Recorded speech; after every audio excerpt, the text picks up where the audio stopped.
నమస్కారం. నేను మీ రవికిరణ్ శర్మ, వేలూరి. మరి ఫిబ్రవరి నెల రాబోతోంది కదండి. మరి ఫిబ్రవరి నెలలో ఏ ఏ రాశుల వారికి ఏ రకమైనటువంటి అనుకూలతలు ఉన్నాయి, ఏ రకమైనటువంటి ప్రతికూలతలు ఉన్నాయి, గ్రహ బలం ఏ విధంగా ఉంది, గ్రహాలు అనుకూలంగా ఉన్నాయా ప్రతికూలంగా ఉన్నాయా అనే విషయాన్ని గురించి ఈరోజు మనం చెప్పుకోవడం జరుగుతుంది. మరి ఫిబ్రవరి నెలలో నవగ్రహ పరిపాలన ఏ రకంగా ఉంది, నవగ్రహాలు ఏ రాశుల్లో సంచారం చేస్తున్నాయి, ఏ రాశుల వారికి ఏ ఏ గ్రహ అనుకూలతలు ఉన్నాయి అనే విషయాన్ని గురించి చెప్పడం జరుగుతోంది. మరి గ్రహాలకు అధిపతి అయినటువంటి రవి మొట్టమొదటగా ఫిబ్రవరి 12వ తేదీ వరకు కుంభరాశిలో సంచారం చేయడం జరుగుతుంది. తదుపరి మీనరాశిలో సంచారం చేయడం జరుగుతుంది.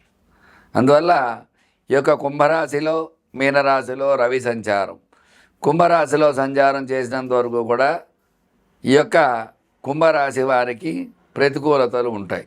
అట్లాగే మీనరాశిలో సంచారం చేసిన తర్వాత మీనరాశి అధిపతి గురుడు కాబట్టి గురుడు ఉన్న రాశులు ఏవైతే ఉన్నాయో ఆ రాశులన్నిటికీ కూడా అనుకూలతలు వచ్చే అవకాశాలు ఖచ్చితంగా ఉంటాయి. అట్లాగే ఈ యొక్క నవగ్రహాల్లో తదుపరి గ్రహం చంద్రుడు ప్రతినిత్యము కూడా మారుతూ ఉంటాడు, నక్షత్రాన్ని బట్టి మారుతూ ఉంటాడు. కాబట్టి ఈ యొక్క 2.5 రోజులకు అంటే 2.5 నక్షత్రాలకి ఒకరోజు ఒక్కొక్క రాశి మారి ఇంకొక రాశిలోకి వస్తూ ఉంటాడు చంద్రుడు. అందువల్ల ఆ చంద్రుడు ఏ రోజున ఎలా ఉంటుందో అనే విషయాన్ని అప్పటికప్పుడే చెప్పుకోవాలి. కాబట్టి చంద్రానుకూలత సాధ్యమైనంత వరకు చంద్రుడు మనఃకారకుడు, చంద్రబలం అది ఉంటుంది. చంద్రుడు ఏ గ్రహంతో కలిస్తే ఆ ఫలితాన్ని ఇస్తూ ఉంటాడు. శుభగ్రహంతో కలిస్తే శుభ ఫలితాలు, పాపగ్రహంతో కలిస్తే పాప ఫలితాలు వచ్చే అవకాశాలు ఉంటాయి. అలాగే తరువాతి గ్రహం కుజుడు. ఈ యొక్క కుజుడు ఫిబ్రవరి 24వ తేదీ వరకు కూడా మిథున రాశిలో సంచారం చేస్తున్నారు. తదుపరి కర్కాటక రాశిలో సంచారం చేయడం జరుగుతుంది. మరి కుజుడు అనుకూలత బట్టే వ్యాపారము, అలాగే వ్యాపార అనుకూలత, రుణ బాధలు, రుణ సమస్యలు, ధన సమస్యలు, వివాహ సమస్యలు, సంతాన సమస్యలు ఇవన్నీ కూడా కుజుడు ప్రధానంగా ఉంటాడు. కాబట్టి ఈ కుజుడు ఈ యొక్క మిథునంలో సంచారం చేయడం జరుగుతుంది ఫిబ్రవరి నెలలో. మిథున రాశి అధిపతి బుధుడు కాబట్టి ఈ యొక్క కుజ అనుకూలత ఉన్న రాశులను బట్టి ఆ రాశి బలాన్ని బట్టి ఖచ్చితంగా మనకు తెలియటం జరుగుతుంది. తదుపరి గ్రహం బుధుడు. బుద్ధి కర్మానుసారిణి, మన బుద్ధిని బట్టి మన కర్మ అనేది జరుగుతూ ఉంటుంది. కాబట్టి ఈ యొక్క బుధుడు 13 వరకు కుంభంలో తదుపరి మీనంలో ప్రవేశిస్తున్నాడు. మరి కుంభంలో ప్రవేశించినప్పుడు శనికి బుధుడు శత్రువు అయితే కాదు, మిత్రుడే. కాబట్టి ఆ యొక్క బుధ సంచారం శని క్షేత్రంలో సంచారం చేసినప్పటికీ కూడా బుధ సంచారం అనుకూలంగా ఉంటుంది. అలాగే తదుపరి మీనంలో అనుకూలంగా ఉంటుంది. ఎందుకంటే గురుడికి కూడా బుధుడు సముడే తప్ప శత్రువు అయితే కాదు. అందువల్ల ఈ యొక్క బుధ అనుకూలత అనేది ఈ నెలలో ఉంటుందన్నమాట అన్ని రాశుల వారికి. తదుపరి గురుడు ఆ బృహస్పతి సంచారం వృషభంలో సంచారం చేయటం జరుగుతుంది. మరి వృషభ రాశ్యాధిపతి శుక్రుడు, అంటే శుక్రక్షేత్రంలో గురు సంచారం చేయడం జరుగుతుంది. ఈ గురు సంచారం చేయడం వల్ల గురు అనుకూలత అనేది ఖచ్చితంగా ఏర్పడటం జరుగుతుంది. ఎందుకంటే ఫైనాన్స్గా చూసుకున్నట్లయితే శుక్రుడు అధిపతి, మరి విద్య, ఉద్యోగం ఇట్లాంటి వాటికి చూసుకున్నట్టు గురుడు అధిపతి. అటువంటి గురుడు శుక్రక్షేత్రంలో పడటం వల్ల అటు ఉద్యోగము మరియు ఈ యొక్క విశేషమైనటువంటి ధనం ఈ రెండు కూడా గురు బలం వల్ల వస్తూ ఉంటాయి.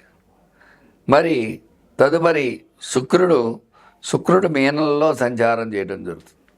మరి మీనరాశ్యాధిపతి గురుడు, మరి అదే మీనంలో రాహు సంచారం చేయడం జరుగుతుంది. అంటే శుక్ర రాహువుల కలయిక వల్ల కొంచెం ఇబ్బందులు వస్తూ ఉంటాయి. దంపతుల్లో అన్యోన్యత లోపించడం అట్లాంటివి చిన్న చిన్న సమస్యలు అవి కొన్ని రాశుల వారికి వచ్చే అవకాశాలు ఉన్నాయి. మరి తదుపరి శని సంచారం, శని కుంభంలో సంచారం చేయడం జరుగుతుంది.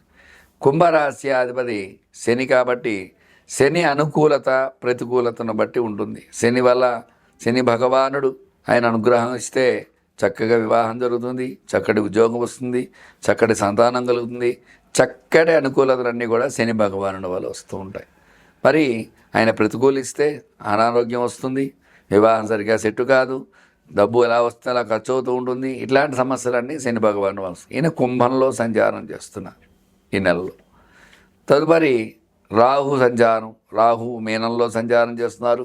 రాహు భగవానుడు అంటే సర్పకారకుడు, రాహుకేతువులు. రాహు వల్ల చక్కటి అనుకూలతలు ఉన్నాయి, చక్కటి ప్రతికూలతలు ఉన్నాయి. రాహు వల్ల దృష్టి దోషాలు, నరదృష్టి, నరఘోష ఇట్లాంటివన్నీ వస్తూ ఉంటాయి.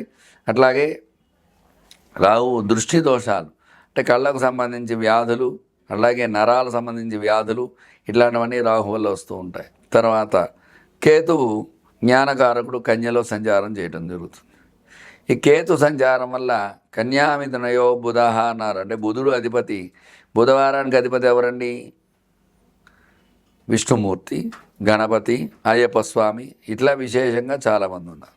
మరి అటువంటి బుధవారానికి అధిపతి అయిన బుధుడు అనుకూలంగా ఉన్నటువంటి కన్యలో, ఈ యొక్క కేతువు కన్యలో సంచారం చేయడం వల్ల కొంతమందికి అనుకూలతలు, కొంతమందికి ప్రతికూలతలు. ఇట్లా ఈ నవగ్రహ పాలన అనేది ఫిబ్రవరి నెలలో ఈ రకంగా ఉండబోతోంది. అందువల్ల వీరి యొక్క స్థితిగతులను బట్టి శత్రువు అయితే రాస్యాధిపతి అనుకూలత ప్రతికూలతలు, రాస్యాధిపతి మిత్రుడైతే అనుకూలతలు, ఇట్లా మనకి అనుకూలత ప్రతికూలత అనేది వస్తూ ఉంటుంది. కాబట్టి చక్కగా వాటిని బట్టి ఏ రాశి వారికి ఏ రకంగా ఉండబోతోంది అనే విషయాన్ని వివరంగా చెప్పడం జరుగుతోంది. సింహరాశికి ఫిబ్రవరి నెలలో ఏ రకంగా ఉండబోతోంది, ఎలాంటి అనుకూలతలు ఉన్నాయి, ఎలాంటి ప్రతికూలతలు ఉన్నాయి అనే విషయాన్ని చెప్పడం జరుగుతుంది. సింహరాశి అధిపతి రవి శత్రుక్షేత్రంలో సంచారం చేస్తున్నాడు. తద్వారా మిశ్రమ ఫలితాలే ఈ రాశి వారికి ఎక్కువ వచ్చే అవకాశాలు ఉన్నాయి. మరి ఈ రాశిలో ఈ యొక్క సింహరాశి వారికి వివాహ ప్రయత్నాలు కొంచెం ప్రతికూలంగా ఉంటాయి. ప్రయత్నం చేసినప్పటికీ అనుకున్నంత రీతిలో వివాహ ప్రయత్నాలు చేసినా రాకపోవటము, ఇబ్బందులు పడటము ఇట్లాంటివన్నీ ఉంటూ ఉంటాయి. ఒకవేళ అలాంటి ఇబ్బందులు ఉంటే గ్రహానుకూలత కోసం ఏమేం పరిహారాలు చేయాలి, వివాహం జరగట్లేదా దానికి ఏం చేయాలి అనే విషయాన్ని గురించి దానికి సమస్యకు తగ్గ పరిహారాలు ఉంటాయి, అవి మేము చెప్పడం జరుగుతుంది. అట్లాగే సంతానపరంగా ఎలాంటి ఇబ్బందులున్నా, సంతానం గురించి ఎదురు చూసేవారికి ప్రతికూల పరిస్థితులున్నా వాటికి ఏం చేయాలి అనే విషయాన్ని గురించి కూడా చెప్పడం జరుగుతుంది. సంతానపరంగా శుభవార్త వినియోగం చాలా తక్కువగా ఉంటుంది. అట్లాగే ఉద్యోగ ప్రయత్నాలు చేసేవారికి ఒక 40% అనుకూలతలు ఉన్నాయి, మిగతా వాళ్ళకి ప్రతికూలతలు. ప్రమోషన్స్ అవి అదృష్టాన్ని బట్టి వస్తాయి, చాలా వరకు వచ్చే యోగాలు తక్కువగా ఉన్నాయి ప్రమోషన్స్ అవి. అట్లాగే విద్యా పరంగా చదువుకునే పిల్లలకి చక్కటి విద్య అభ్యసిస్తారు, కానీ సరిగ్గా గుర్తులేకపోవటము, పరీక్ష అనుకున్న రీతిలో రాయకపోవటము, ఉన్నత శ్రేణిలో పాస్ అవ్వకపోవటము ఇట్లాంటివన్నీ కూడా జరుగుతూ ఉంటాయి. మిశ్రమ ఫలితాలే వస్తాయి విద్యా విషయంగా చూసుకున్నట్లయితే. మరి వ్యాపార పరంగా చూసుకున్నట్లయితే వ్యాపారం మిశ్రమంగా ఉంటుంది, అనుకున్న రీతిలో లాభాలు ఆర్జించలేరు, ఇబ్బందులు పడుతూ ఉంటారు. ఆరోగ్యపరంగా చూసుకున్నట్లయితే చిన్న చిన్న ఇబ్బందులు వస్తూ ఉంటాయి. ఎందుకంటే ద్వితీయంలో కేతు సంచారం, అష్టమంలో రాహు సంచారం, ఈ రెండు కూడా కొంచెం ఇబ్బందులు. సర్పదోషకారకుడు, తద్వారా నరాలకు సంబంధించి నీరసము, నిస్రాణ ఇట్లాంటివన్నీ వచ్చే అవకాశాలు ఉంటాయి. తగు జాగ్రత్తగా ఉండాలి. ఆరోగ్యపరంగా చూసుకున్నట్లయితే ధన విషయంగా రుణ బాధలు కొంచెం ఎక్కువగా ఉంటాయి, జాగ్రత్త వహించాలి. ధనం మంచినీళ్ళ ప్రాయంగా ఖర్చు అవడం ఇట్లాంటివి జరుగుతూ ఉంటాయి. రియల్ ఎస్టేట్ పరంగా చూసుకున్నట్లయితే రియల్ ఎస్టేట్లో అనుకున్న రీతిలో రాణింపు ఉండదు, మిశ్రమంగా ఉంటుంది. స్టాక్ మార్కెట్లో చూసుకున్నట్లయితే స్టాక్ మార్కెట్లో అనుకున్న రీతిలో స్టాక్స్ పెరగకపోవటము మిశ్రమంగా ఉంటుంది, అది కూడా ఇబ్బందులు పడుతూ ఉంటారు. స్టాక్ పెట్టుబడి పెట్టాను లాభం లేదని బాధపడుతూ ఉంటారు స్టాక్ మార్కెట్లో పెట్టుబడులు పెట్టిన వారు. అట్లాగే సినీ పరిశ్రమ చూసుకున్నట్లయితే సినీ పరిశ్రమ ప్రతికూలంగా ఉంటుంది, అనుకూలతలు చాలా తక్కువగా ఉన్నాయి సినీ రంగంగా చూసుకున్నట్లయితే. అట్లాగే వ్యవసాయ పరంగా చూసుకున్నట్లయితే వ్యవసాయం మిశ్రమంగా ఉంటుంది. మొత్తం మీద ఈ రాశి వారికి కొన్ని అనుకూలతలు, కొన్ని ప్రతికూలతలు ఉన్నాయి. అందువల్ల వీళ్ళు ఏం చేస్తే బాగుంటుంది అంటే ఆదివారం నాడు ఆదిత్య హృదయాన్ని పారాయణ చేయటము ప్రతినిత్యము, అట్లాగే విశేషముగా కందులు దానం ఇవ్వటము, అలాగే ఈ యొక్క శివుడికి రుద్రాభిషేకము అర్చించడము, ప్రతి నిత్యము కూడా ఆదిత్య హృదయం పారాయణ చేయడము, అట్లాగే ద్వాదశాదిత్య నామాన్ని ప్రతినిత్యము 108 సార్లు పారాయణ చేయడం ద్వారా అనుకూలతలు వచ్చే అవకాశాలు ఈ రాశి వారికి ఉన్నాయి. చూశారు కదండి, ఈ యొక్క సింహరాశి వారికి ఏ రకంగా ఉండబోతోంది, ఎలాంటి అనుకూలతలు ఉన్నాయి, ఎలాంటి ప్రతికూలతలు ఉన్నాయి, ఎలాంటి పరిహారాలు చేసుకోవాలి అనే విషయాలన్నీ చెప్పడం జరిగింది. మీరు ఎలాంటి సందేహాలున్నా నన్ను సంప్రదించండి. నా నెంబర్ స్క్రీన్పై రోల్ అవుతూ ఉంటుంది. మీ రవికిరణ్ శర్మ, వేలూరి. నమస్కారం.